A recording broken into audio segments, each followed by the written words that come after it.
yung kinuha na bus. Ready?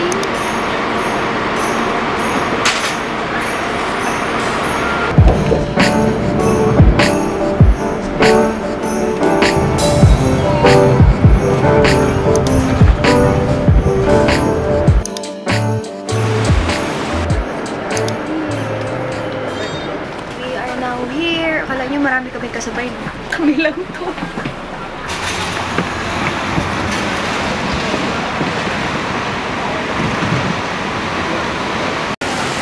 Dito rin tayo nag-stay last time.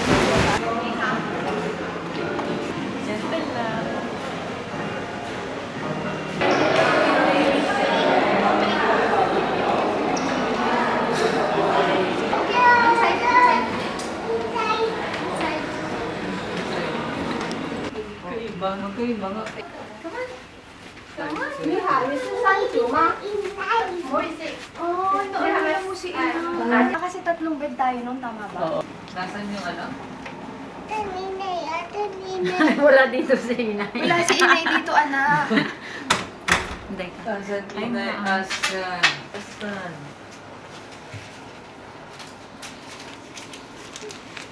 Ay, ate, wala muna tayong buksan. Chichip muna tayo. Good morning! Welcome to another Vlogmas. Nandito na tayo ngayon sa Hong Kong. And first thing to do, pagdating sa hotel is to check bed bugs. Buti na lang nakita ng kapatid ko sa TikTok. Ang gagawin natin, ate, Alexi, is we're gonna check sa... Tanggalin muna natin ito, ate. Yan.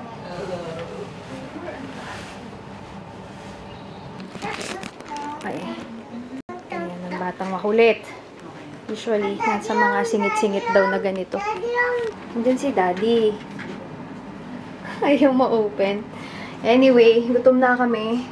Parang breakfast. Uy, nabuksan. As I was saying, maaga kami kanina.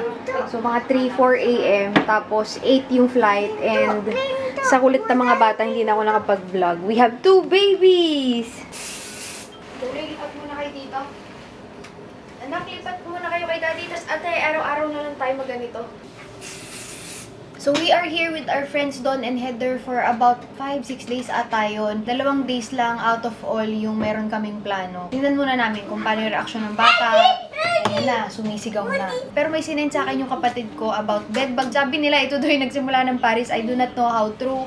Tapos ngayon, dito sa Hong Kong, malaking issue siya kasi sa airport pa lang pagdating mo may mga karatula na. And kung pupunta kayo dito, I highly advise for you to bring bedbug spray. Usually, ano yun para mga peppermint yung amoy. Meron kasing mga bedbug spray na pwede sa bata. Especially if you have kids, mas maganda yung okay for them. Nagpapahinga lang kami ng saglit, bababa para kumain. Pero we booked our flight sa Cathay Pacific and then the same hotel, Holiday Inn Golden Mile. Yung pangalan dito sa Tsim Sha Tsui. Pagdating, nag-withdraw lang kami sa debit card, cash, HKD, Hong Kong dollars, and yung wifi. Kumuha akong 2 para isa kina ate, tapos isa sa amin. Yun yung usual na routine pagka nagta-travel kami ni Jeloy. Pagbaba ng airport, mag-withdraw kami. Yung ano lang talaga, yung sa tingin ko magagamitan lang ng Hong Kong dollars kasi lahat naman ay pwedeng i-debit or credit card. Kasi yung street food, yung mga minsan na fare, hindi pa pwede na card, kaya mas maganda may hawak kayo na cash o currency kung nasa ang bansa kayo. And of course, yung wifi. Yung wifi sa club ko lang binook. Like every country na pinupuntahan namin, paglapag na airport,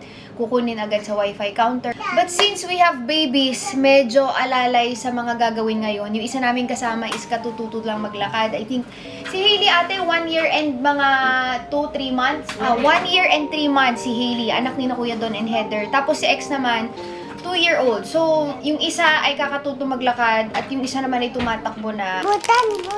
Bubuksan natin. Kanino to galing? Ha? Dalawa yung toothbrush. Oo. Sa tao daw galing tayo. Kay ate. Binigay ni ate yung toothbrush. Okay, open ni mami ha. Ayan, gusto mo. Ito gagamitin mo? Oh, ang aga mo naman mag-toothbrush. Kumain ka muna natin. Ayan na, kukulit na ng bata si ate.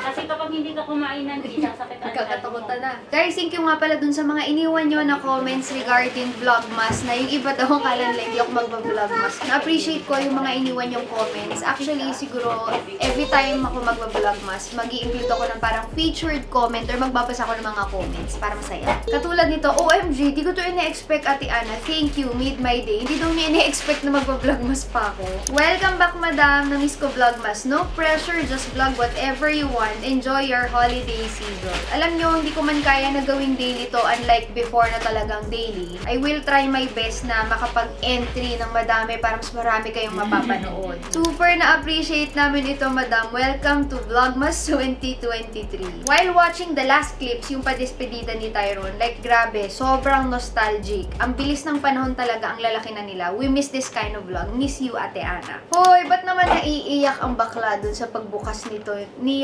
X ng advent calendar niya. Yung pagiging internet tita ko siguro ang nag-i-intensify. So happy for this Lil fan. Never thought I would be seeing this since before kayo lang lagi ni Jeloy, but now my ex na. And he's growing up so well. Thank you for the kind words, especially kay X, guys. We love you, your family, and loved ones. Kakagigil si X at talagang bundle of joy. Katulad nitong comment na to, wow, super happy kasi may mapapanood na po kami kahit ano lang basta sa'yo galing. Grabe naman ang first Vlogmas. Kakaiyak malala, ate. Kala ko kapamilya ako, hahaha. Thank you for this vlog. So therapeutic. Appreciate ko, guys, yung nagtitake talaga kayo ng time na manood, mag-iwan ng mga comments ninyo sa ating vlog. But yun nga, let's see where this will take us sa Vlogmas, kung mapadami man yung entry o kung anong kayang i-upload. Basta I'll try to upload for you. Pero gutom na kami. Yung bata nga nagkakalgal ng snacks. What are you eating? Cheese pudding. Can I see?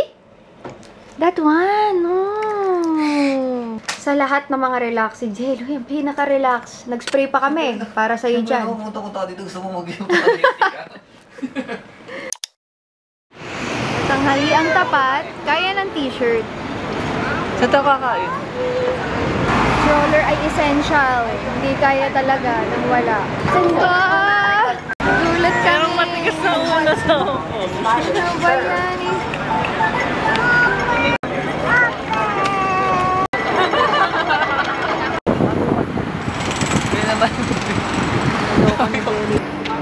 Kami bago kumain, nadaanan namin, pipicture na sila.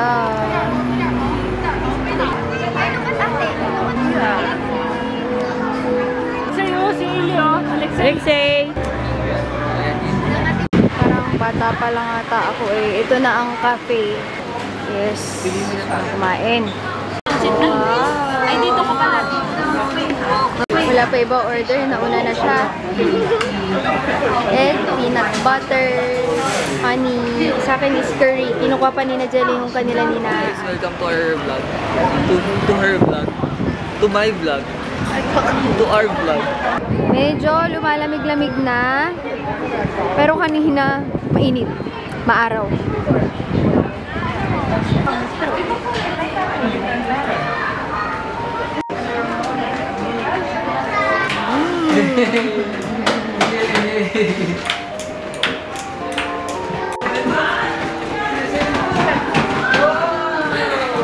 So akala ko yun lang yun. Meron pa palang ganyan. Nice! Look, Alexei. Hey, natatakot siya mag-step. So talaga yung gusto niya. Binabalik-balikan niya to. Actually, yan yung pinapeg na buhok talaga ni Ana Delga X. Alexei, may magpipicture na iba. Ayaw umalis. After 6 PM, 100 HKD na voucher, pwede niyong gamitin. Random places sa Hong Kong. So, 1 passport, 1 ganyan for 100 HKD. Kaya nilabas namin yung passport. Sayang eh. Basta after 6 PM. Nakakatawa si Kuya doon nung nag-claim kami ng voucher. Tatlo kasi yung passport nila, di ba, Jello? Tapos naglabas siya ng 300 HKD. Siya pa yung magbibigay. Magbabayad. Sabi ko nga kayo doon, guys. Ganun din pagkakaintindi ko. Pero binasa ko kaya. Wow! Peaceful.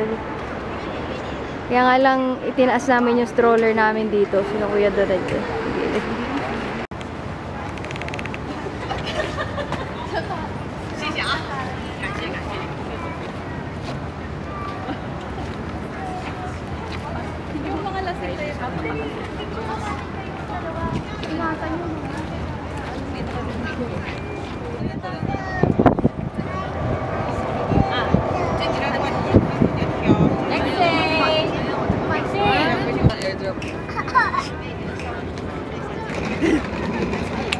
Alexei!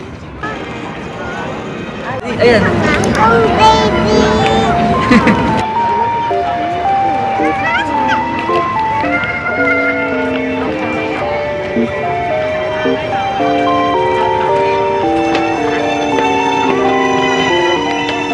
Welcome nga. Hi! Hi ka! Hi ka. Hi to, Hailey! Hi!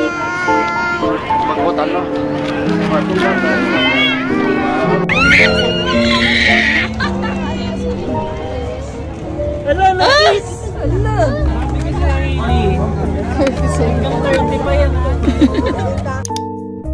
Grabe, nakakapagod. Kasi wala kami talaga halos, alam niyo yun, matinong tulog. Sobrang aga ng flight, 8 AM. So, ibig sabihin, kailangan nandun kami mga 4:30 latest. Tulog simula kagabi, mga 2.5 hours lang. Tapos pasaglit-saglit sa aeroplano. Pag nakatulog naman si X throughout the whole flight. Simula paglipad hanggang pagdating.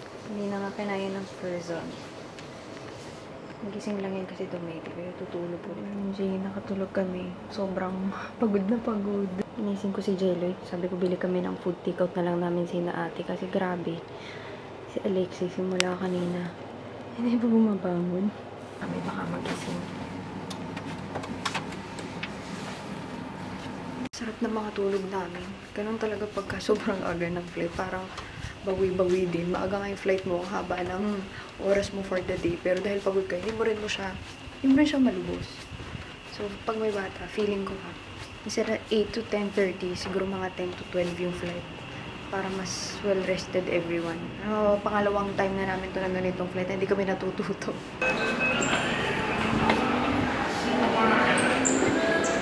Tayo dito? O dito? Dito na lang. Nakakatuwa lang dito kasi mukhang umaga kahit gabi. Because this is King Satchoy.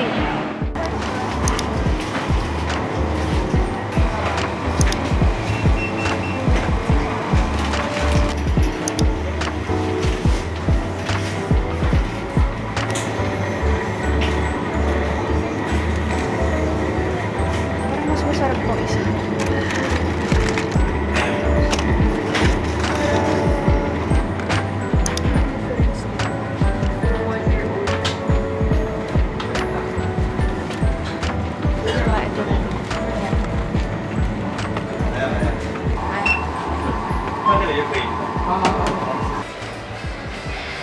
Fruit secured ngayon. Kanya ay umu-order. Ito yung may shabu-shabu na Yoshinoya and may robot na nagsuserve.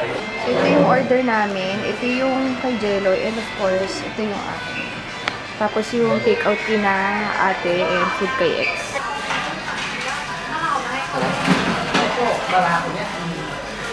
Wala ko talaga yung order dito. Di ba kung bakit? Gusto ko magsalita sa vlog ngayon, pero ito yung kaya ng katawang lupa. Pero pagod. Pero dapat fresh.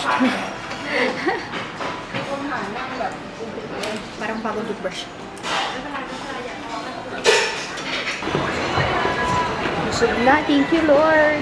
Hindi na namin kinulit si Heather. Actually, nauna sila lumabas sa amin. Mga 8 kami, 9 ni Jeloy lumabas. Kasi nga, alam namin, pag may bata, need talaga ng tulog. Especially tomorrow, Disneyland. Dagulan ng buhok. Grabe. Si Utoy, oh.